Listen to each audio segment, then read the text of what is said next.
Preface. A preface to the first edition of Jane Eyre being unnecessary, I gave none. The second edition demands a few words both of acknowledgement and miscellaneous remark. My thanks are due in 3 quarters. To the public, for the indulgent ear it has inclined to a plain tale with few pretensions. To the press, for the fair field its honest suffrage has opened to an obscure aspirant.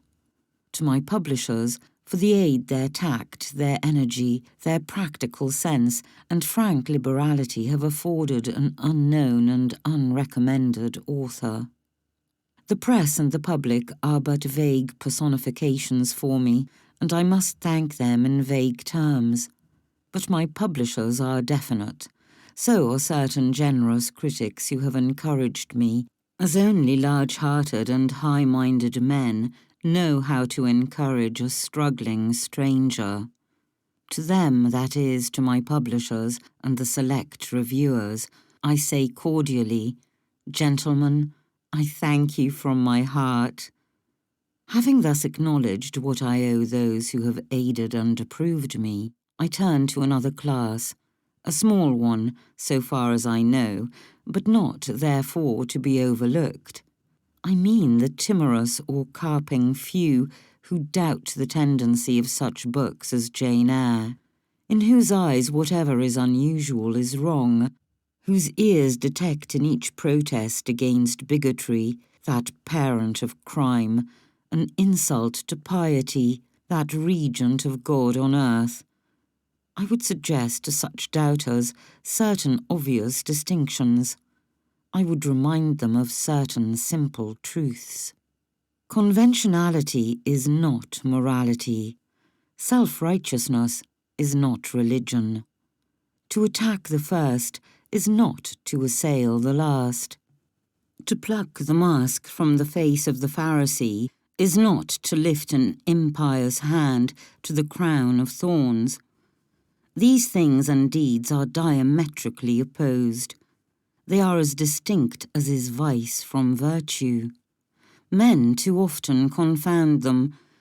They should not be confounded. Appearance should not be mistaken for truth.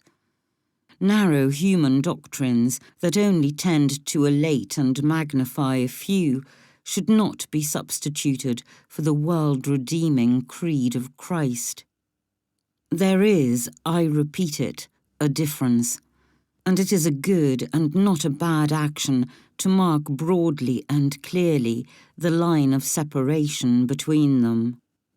The world may not like to see these ideas dissevered, for it has been accustomed to blend them, finding it convenient to make extreme show pass for sterling worth, to let whitewashed walls vouch for clean shrines. It may hate him who dares to scrutinize and expose, to raise the gilding and show base metal under it, to penetrate the sepulchre and reveal charnel relics. But hate as it will, it is indebted to him. Ahab did not like Micaiah because he never prophesied good concerning him, but evil. Probably he liked the sycophant son of Canaanah better, yet might Ahab have escaped a bloody death had he but stopped his ears to flattery and opened them to faithful counsel. There is a man in our own days whose words are not framed to tickle delicate ears, who, to my thinking, comes before the great ones of society much as the son of Imlah came before the throned kings of Judah and Israel, and who speaks truth as deep, with a power as prophet-like and as vital, a mien as dauntless and as daring. Is the satirist of Vanity Fair admired in high places? I cannot tell, but I think if some of those amongst whom he hurls the Greek fire of his sarcasm, and over whom he flashes the Levin brand of his denunciation, were to take his warnings in time, they or their seed might yet escape a fatal Ramoth Gilead. Why have I alluded to this man? I have alluded to him, reader, because I think I see in him an intellect profounder and more unique than his contemporaries have yet recognized, because I regard him as the first social regenerator of the day, as the very master of that working core who would restore to rectitude the warped system of things, because I think no commentator on his writings has yet found the comparison that suits him, the terms which rightly characterize his talent. They say he is like Fielding. They talk of his wit, humour, comic powers. He resembles Fielding as an eagle does a vulture. Fielding could stoop on carrion, but Thackeray never does.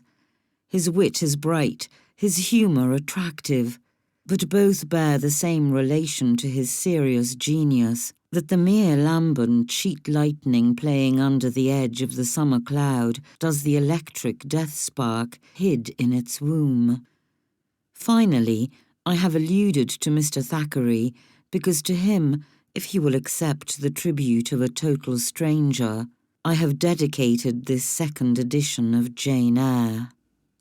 Currer Bell, 21st December, 1847.